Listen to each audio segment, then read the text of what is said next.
diw lan la wax tey. parce que li ñuy koy dippee mot bi nga xam ne moo koy qualifié mooy influenceur. loolu nag yaakaar naa xëy na dina tax nit ñi mettre le doigt sur lan mooy influenceur ak kan lay influencer. ak pourquoi muy influencer nit ñi bu fekkente ne influencer même am na. loolu nag yaakaar naa mot influenceur boobu noonu moo waral tey lii yëpp xew. d'accord alors Pape Makhtar ay live ñu koy def bari na journaliste dinañ ko def ay chroniqueur dinañ ko def. mais li Issa wax sànq dafa am solo mooy dafa am ñaari groupe am na ñoo xam ne ils sont à l'étranger j'imagine que pour l'État c'est pas facile de les rechercher mais am na ñoo xam ne waxuma ne ñi ngi ci réew mi benn mais boole ceeg ñoo xam ne bu la neexoon léegi waaxu dem seen kër ñuy def ay live nga xam dañu xëy suba comme dit Issa bind ne rendez-vous à 21h révélation sur Issa Tine wala rendez-vous à 21h révélation sur Pape Sané ak Gelam ñëpp daje ñuy wax lu leen neex est-ce que tey la cybercriminalité du foofu la woon na rendre service sénégalais depuis le début c'est-à-dire que dem ne cappet ñeew ñu noonu teg ci yoon su ko defee ñu am envie def xam ne buñ saaga aussi la am chose mooy dal. gis nga Moustapha te loolu lu yomb la. parce que jafewul ci li ma yaakaar bopp. non jafewul gis nga téléphones yi ak ordinateurs yi dañu am adresse IP.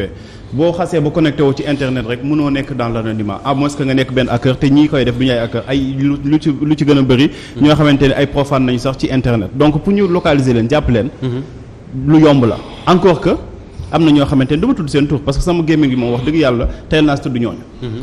mais dañu leen identifier ñu nekk fii ci Sénégal Moustapha wax naa ko léegi. ñu taxaw fi ci famille Cheikh al Islam Barhama Niass. di fa teg ay tuuma yoo xamante ni mais. musuñu ko xalaat ci Sénégal te pourtant dégguñu ci benn arrestation léegi jëlal famille Baye Niass bi nga génne ko fa teg fa famille Macky Sall kaddu yooyu bu ñu ko jëloon teg ko ci deru Macky Sall xale bu jigéen boobu ko wax du fanaan këram Assane Diouf yii muy def bu saagaa Marème Faye Sall police fekk ko këram 5 heures du matin wala 6 heures du matin bu ko defoon ci Ousmane Sonko day continuer di def lu ko neex peut-être bu dajee Macky Sall mu ni koy condamné naa sa liggéey parce que noonu la ko defee beneen xale bu jigéen bi nga xamante ni ñëpp gis nañ ko dégg nañ ko ay saaga ndey kese la fi nekkee waaye léegi dañu ni institution gis nga ay mbiru offense au chef de l'État ak yooyu Moustapha ci 2 secondes dafa am yoo xamante ni nasaraan yi ñooñu ko bàyyal parce que ba ñuy dem bëggoon nañu seen multi pouvoir bi das fi mooy seen état bi la preuve république ak institution yii ñuy wax nii yëpp ñoom ñooñu ko bàyyal mais tey jii demal France président bi dañ ko mbéj président exercice dañ ko mbéj tëddul 2 mois tëddul 3 mois sursis lañ ko yóbbu non dafa dem quelques semaines ñu invité ko ci plateau télé mi expliqué la moo tax mu def ko waxuma laat saaga président bi day taxaw ñu koy saaga te ñoom ñoo créé institution léegi Sénégal ñu bëgg ñu jël benn mbir di ñu naan institution respecter institution dafa am lu ñuy tuddee crédibilité bu perdre crédibilité am nekkatul institution Moustapha institution nan lay garder crédibilité am mooy institution boobu fexe ba yenn mbir yi nga xamante ay bases lu ci dugg. li nga bëgg a wax mooy institution bi ni mu mel rek lañ koy delloo. mais bien sûr te ku koy incarner. ni mu mel la institution bi di mel. wax na ko léegi buñ ko négliger en fait c'est-à-dire yow nga dem jël ay liste jàmm ay documents jàmm nga def recel de dossier jël seen ay documents sàcc ko loo ci jublu woon mooy ñooñu bañ a bokk ci ay élections kooku ñu gis que si wetu président Macky Sall même bu ko joxul 100 francs loolu rek du image bu positive ku doon saaga président Macky Sall man bu ma nekkoon doomam kooku bu ma koy gis mi taxaw sama wetu papa dama koy duma parce que mu ñoo bërki dem ngay saaga sama baay tey jii ngay taxaw di jàkkaarloo moom mu lay fat ngay fatoo ak moom c'est-à-dire gis nga ba mu noppi ngay wëlbatiku di naan Pape Makhtar Diallo kii dafa xamadi kii dafa lii kii dafa laa c'est-à-dire il faut que ñu bàyyi nit ñi ñuy wax yenn wax yoo xamante ni amul benn sens gis nga mbir mi mooy li ma waxoon sànq ci commencement loolu laay répété waat tout arrivé à un départ. D'accord Birame est-ce que yaakaaroon ne li doon régler lii yëpp mooy ñu éviter ce 2 poids 2 mesures là cette impression qu'on a que ni boo saagaa jëmale ci ñenn ñi amul benn problème mais boo saagaa jëmale ci ñenn ñi yoon teg la loxo parce que Issa lim na fi ñu bëree bëri ñoo xam ne ñu nekk ci réew mi di saaga mi ngi fi wax famille bu Baye Niass mais am na fi ñoo xam ne seen ay vidéo boo ko dee déglu da ngay tiit bàyyiwuñu xalif général bàyyiwuñu kenn te loolu état wu Sénégal enfin les démembrements de l'état xam nañ ko mën nañ ko traquer mais on a l'impression que ni l'état deful dara.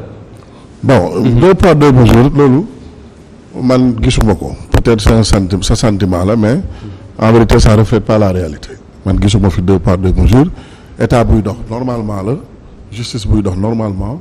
dëkk buy dox normalement am na ñu mu arrangé nag am ñu mu arrangé wul li ñuy définir influenceurs yooyu noonu la ñuy defee définir chroniqueur parce que munoo nekk chroniqueur aussi. féete fenn rek chaque jour même position yi ngay am contre état bi loolu opposition la du chroniqueur du consultance du dara. leneen li nga xam ne est-ce que Birame mën nañu taxaw ci benn affaire. un chroniqueur. amul benn obligation naan damay taxaw fii ak damay taxaw fee il analyse l'actualité selon point de vue bi mu am di ko analyser. mais Moustapha que parfois mu neex le pouvoir mu naqari ko ça importe peu. ni ñu nee nañu il faut qu'on accepte ça ñu jàll ci leneen. ni ñu nee nañu définir loolu influenceur la ne nañ redéfinir loolu chroniqueur pour débat yi équilibré parce que mënoo ñëw ci benn débat ñu ci bari féete fenn yow kese nga wéet fenn loolu aussi dafa am lu muy niru réew mi nañu yemale ñëpp te yemale bi na fi nekk fépp d'accord loolu mooy yoon booy digle cangaay da nga koy jiitu leneen li mooy Jibril Ngom moomu amul kenn ku fi def lu ñaaw ma koy rafetlu encore une fois nga bokk APR ak feneen parce que man maa moom suma bopp maa dugal sama bopp APR maa tànn président bu doy ma maa yor sama bopp yàlla la yaakaar itam yaa ngi dégg nañ ma yar ma jàng am lu fu ma jaar am lu ma gëm ñëpp xam ma ci réew mi itam Farba Ngom taxaw ne carrément ne moom moo ñaan président bu recevoir waaw donc du président moo sàkk ko gis ko te interprétation bi ñu wax fii ak bañ wax ci enveloppe bañ fa gis wute na ku neex na nga gëm lu la neex Californie boobu suñu waa ji nekk parce que wax na sànq ne dafa ñëw ne président ma la président ko yow la loolu la wax léegi donc président wooyu ko joxu ko audience peut-être moo fa yóbbu boppam bu fa yóbbee boppam ci biir dig ñi aussi peut-être bon am na comportement boo xam ne dafa mën a rafetal rek ba jotaay boobu jeex donc yëf yi buñ koy interpréter en fonction suñuy intérêt bu fekkee Birame billaay yow ñuy toog fii sax yow joxoo ñu cër yow président nga defee ni yow mën naa approché noonu c'est-à-dire man Birame bàyyi ngay def yow sax yomboo approché waxuma la président de la République bañ koy écarté bu ñëw ba jàkkaarloo président bi te protocole bi ne fa ngay naan ay du temps de Wade Souleymane Jules Diop bi mu bëggee jege Wade gaa yi ko duma moo doon jéem a jege président ba dafa saaga woon gaa yi ko duma allez yow rek mënuma la jege waxuma la président xam France pays développé bu din xoolee ba mbéj président ba astamaak suñ dëkk yi nag yooyu itam am nañ sécurité gars mais daje bu ñëpp daje quand même pour kenn accéder ci président loolu dafa yomb mais jafewul de ah bon non jafewul la dans les foules là bu jafewul manifestation bi am France buñ ko jege woon toj ci bopp bi nen waaw sama waay yow da nga wax ba géex Amadou Mbaye ko sa waay yi aussi ku ko dagg bu kaas tey dagg nit ñi démocratie bi fii la sooxe moo ngi nii yaa ngi dégg c'est-à-dire que France mun nañ roy ci France bu bari mais du lépp la ñuy roy ci France ñoom mun nañ mbéj seen njiitu réew peut-être seen aada la wala seen extrême ñun moom yàlla nañu yàlla musal ci mbéj voilà c'est-à-dire que tey yar gi ñu yar yàlla na ma yàlla baax yaruñ ko ay doomu tubaab c'est-à-dire yu bari sax dañuy yar seen doom yi fi ba pare doog leen yóbbu bitim réew ndax liberté bi xale yi am foofu bokkut ak liberté bi ñu am fii yar yi ñu yar fii suñ njaboot donc bu ñu roy France ci lépp ba bañuy mbéj président fii doo mbéj sax sa borom mbay mbéj ku la féete mag astama njiitu réew loolu royukaay leneen li moom mooy institution bi laa doon wax li may dama ne institution bi ñu ko jëlee ci tubaab yooyu te tubaab yooyu yéen ñi naan respecté institution tubaab yooyu noonu dañuy saaga seen président dañuy duma seen yaa ñuy guddal de may ma pare dinañu àtte dagg nga ma fukki yoon te mosuma la dagg mais après Moustapha nga lijjanti am na kuy ronflé ci plateau bi xaw ma Birame noo yem yee foo xaw ma mais Dragon bu ñu doon wax Géejawaay mi ngi ci antenne bi di jàll lu mu wax ba noppi c'est une boutade c'est rien c'est une boutade kii yaa Birame bu dégg sa Pape Makhtar waxal li nga bëgg allez mais non mais aussi nañ respecter temps de parole yi quand même mais bien sûr waxuma ne je suis seul mais xaw naa wet ci jotaay bi nañ ma cëral tuuti quand même y a pas de souci comprendre bi ma ne Walf laay dem ñëpp a ne ma bul dem man leen noonu fépp laay dem man dawuma kenn très bien dawuma fenn ku la wax bul dem bari na chaque jour ñu xuloo ngeen daax bàyyi ma wàcc day dégg donc saa yi bu ñuy wax dëgg aussi très sincèrement bu fekkee comportement versatile man Ousmane Sonko laa fi gis mu ne du ànd ak système bi attaqué Karim Wade xëy wax ci moom lu baax attaqué Ablaye Wade xëy seeti ko taxaw ne buñ ko joxee bu jotee ci réew bi il va fusiller tout le monde ñëpp a ko dégg taxaw ci conférence de presse mi ko rëy ubbeeku mu attaqué waa Màkka ba yàlla may leen jàpp conférence bi ñoom Guy Marius Sagna nekkoon chaque jour bu waxee presque musiba lay wax donc nañu bool tuddee lee la bon ci ñun aussi tuddal la yees fële waxtaan bi man dama ne lu far ci ñun waxuma ne on a un système parfait ñun am nañu ay problème am nañu ay erreur am nañu ay da nga jafe-jafe. koy condamné li Yankhoba Diattara wax par exemple te sànq Amadou Ba dut ci dégloo baaraam ma ko de yàlla rek yaa ngi wax sànq ci li xewoon palais déglul baax li ma lay wax. da nga koy condamné wala c'est-à-dire man lu ma wax lu ma xamul man lu ma leerul. ministre waxuma ne wax na ko waxuma ne waxu ko très sincèrement. ma tegal la ko. may ma rek. léegi bu dee moo ko wax nag da nga koy condamné ak heure may liggéey. non non waxu Yankhoba Diattara sax dañ ko wul teg. wallaahi dama ko dégg wax sa jàmbaar billaahi dégloogu ma ko yàlla rek a tax. léegi bu dee moo ko wax nag laa bu dee moo ko wax li mu wax nii dégloogu ma ko man du ma wax lu ma xamul wala lu ma dégluwul su ma demee ba déglu ko dinaa am position di boo nga xam def ne communiqué dénoncé ko. ah non après boo ko dégloo Issa nga woo. man sama jiite laa jógee du bëri fii bien sûr. 22 Issa envoyé ko audio bi. 21h laa yegg si fii ba 22h toog sama oto di xaar absolument. sincèrement jotuma ko déglu dégloo su ma ma ni ko boo ko dégloo- dégloo di nga def communiqué. saa waay gis nga man dëgg aw ma ci parloog pété sama babel du ma ko bokk ak kenn léegi s'il vous plaît may leen Dégg Birame nga. mu daaneel Voilà. sinon duñ mën a avancer allez-y. donc loolu bëggoon naa ko leeral Chine tey ci àddina mën nañ ne bu nekkul la première puissance su nekk la deuxième puissance au monde donc man gëm naa ne bu ñu tàllalee loxo pour jokkoo ak ñun mu du lu ñuy gàntu parce que am na au moins lu ñu mën a jàng ci ñoom ci lu baax waxuma Chine de.